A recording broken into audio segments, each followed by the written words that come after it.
मी शेखर जोशी आणि आपण पाहताय शेजो न्यूज आणि व्ह्यूज। 98व्या अखिल भारतीय मराठी साहित्य संमेलनाचा उद्घाटन सोहळा आज म्हणजे शुक्रवारी नवी दिल्ली येथील विज्ञान भवनात पार पडला। या कार्यक्रमाचा समारोप ज्ञानेश्वर महाराजांच्या पसायदानाने करण्यात आला। या ठिकाणी पसायदान म्हणण्याकरता एका मुस्लिम युवतीला बोलवण्यात आलं होतं।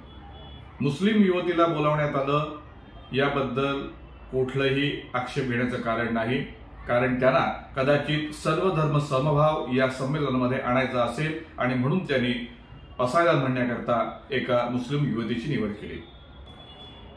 या मुस्लिम युवतीने पसायदान म्हणताना या प्रकारे हात जोडलेले नव्हते किंवा अशा प्रकारे आपण हाताची ओंजळ करतो तशी ओंजळही केलेली नव्हती।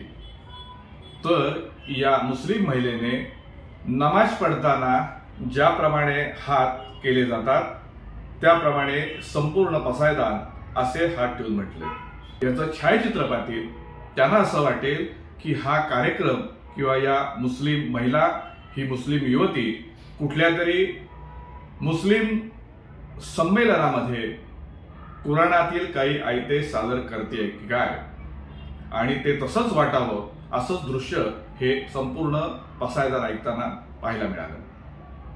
पसायदान उच्चारताना किंवा पसायदान म्हणताना त्यात नक्कीच काही चुका होत्या, काही शब्द चुकीच्या पद्धतीने उच्चारले गेले।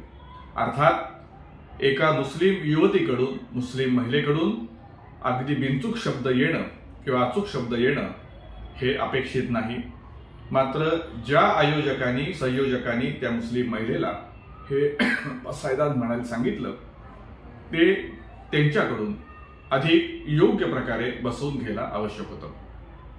प्रश्न असा इथे निर्माण होतो की पसायदान म्हणण्याकरता मुस्लिम महिलेची मुस्लिम युवतीची निवड का करण्यात आली।